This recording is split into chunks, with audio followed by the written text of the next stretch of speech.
नमस्कार बच्चों, 4,7p का गुणनफल ज्ञात करो। तो हम इसका गुणनफल कैसे ज्ञात करेंगे? बिल्कुल आसान है। बराबर रखेंगे, फिर 4, इसको एक बार ब्रैकेट में रखने का अभ्यास करते हैं। 7p, इसको भी हमने ब्रैकेट में रखा।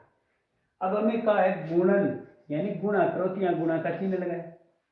अब इसके आगे प्लस है और इसके आगे भी प्लस है। सबसे पहले चिन्ह का चिन्ह से गुणा होता है, तो हम प्लस लिखेंगे, यानी चिन्ह का चिन्ह से गुणा करना, एक का। फिर हमने अंक को अंक से गुणा कर, यानी 4 को 7 से गुणा किया, 4 7 28, तो इसमें 28 लिख दिया। और पी का एकम पी, ये पी है। इस प्रकार से हम ये गुणनफल करेंगे।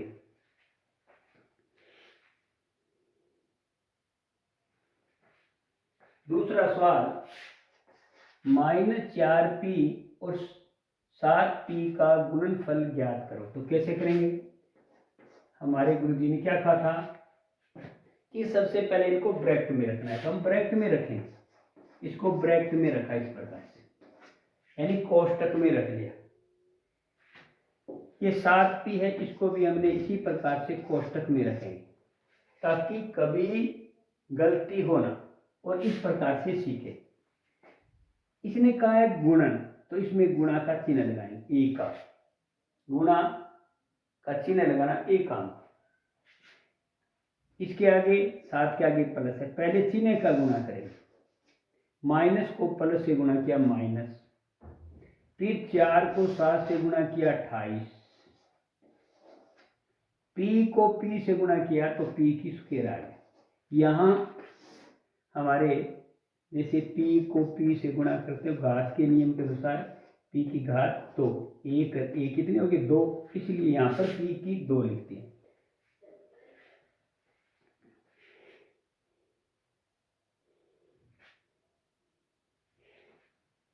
-4p 7pq का गुणनफल ज्ञात करो। बिल्कुल आसान है, बराबर लिखेंगे, एक काम।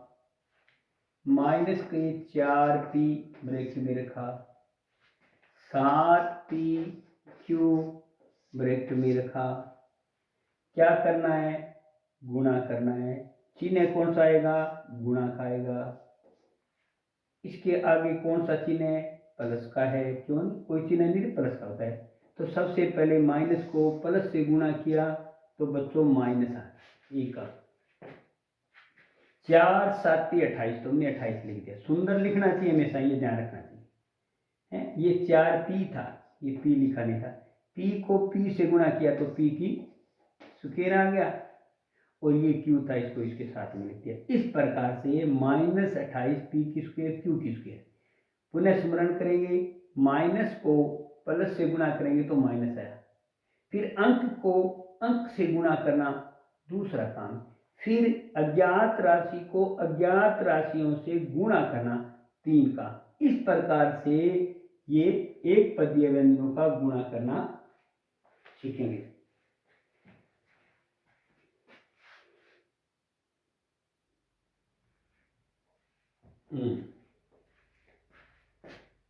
पी और क्यू।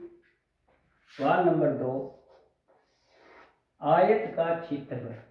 तो पहले हम आयत का चित्र बनाना चाहिए कि आयत है। अब हमें पता नहीं है कि ये लंबाई कितनी है, परंतु कह रहा है इसकी लंबाई p है और चौड़ाई इसकी q दी हुई है। इसका क्षेत्रफल ज्ञात करो। तो हम जानते हैं आयत का क्षेत्रफल ऐसे सुंदर लिखना चाहिए, आयत का क्षेत्रफल। हम क्या जानते हैं कि लंबाई गुणा चौड़ाई होता है। लंबाई हमारे पास यहाँ मान p दिया है, गुणा में q दिया है, तो इसका दोनों का गुणा करेंगे, पी क्यू लिख देंगे। यानी ये यहाँ पर कुछ नहीं लिखा, इसका अर्थ है कि यहाँ पर गुणा है। ये आप हमें पहले से ध्यान रखना चाहिए।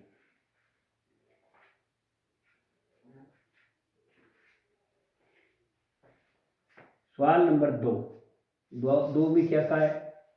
हमारे पास में यानी जो लंबाई है उसका 10 गुना है, यानी 10 से गुणा 10 गुणा, चौड़ाई है उसका 5 गुणा, तो क्या क्षेत्रफल होगा। तो हम जानते हैं, लिखेंगे आयत का क्षेत्रफल लंबाई गुणा चौड़ाई, लंबाई कितनी है 10m गुणा में 5m, 5n।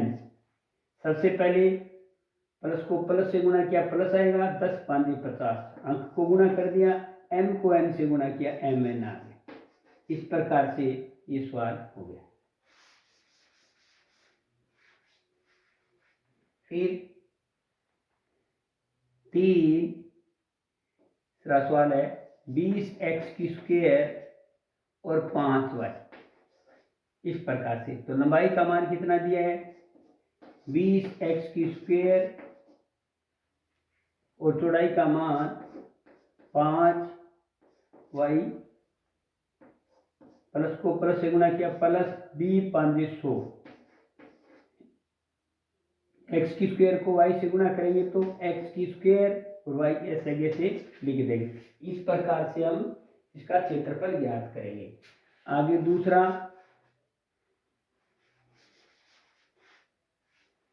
लंबाई कितनी है 4x और चौड़ाई कितनी है 3x की स्क्वायर, इसका क्षेत्रफल ज्ञात करना है। तो 4x कितनी है लंबाई है, चौड़ाई कितनी है 3x की स्क्वायर, 4 3 12, तो ये 12 लिख दिया। x को x की स्क्वायर से गुणा किए तो x की घात कितनी होगी, घात यानी बीच में गुणा है तो घात के नियम से जुड़ जाती है, 2 और 1 3, तो ये हो गया 12x की घात क्यूब या 3 या 3। इस प्रकार से हम इसको बोलेंगे, उच्चारण करेंगे। लंबाई 3 mn और 4 np। अब हम लंबाई देखते हैं तो 3 mn है, 3 mn, ठीक है, और चौड़ाई हमारे पास में 4 np है। 3 को 4 से गुणा करना, एक काम 12 हो गया, m अकेला है, n को n से गुणा किया, n की स्क्वायर हो गया, p। इस प्रकार से हम इस सवाल को हल करेंगे। पहले हमें चित्र अवश्य बनाना चाहिए बच्चों, चित्र बना करके, पहले हमें चित्र बनाया तो चित्र की जानकारी होगी, आयत ऐसा होता है। फिर इसके अंदर अगर लंबाई लिखते हैं तो हमें लंबाई की भी जानकारी होती है, फिर चौड़ाई की, फिर इन दोनों को गुणा करना, ये क्षेत्रफल, ये भी हमारी स्मृति में यानी हमारी यादगिरी में होता है। इसके बाद में फिर ये गुणा करना, यानी एक साथ हमने 2 3 कार्य किए।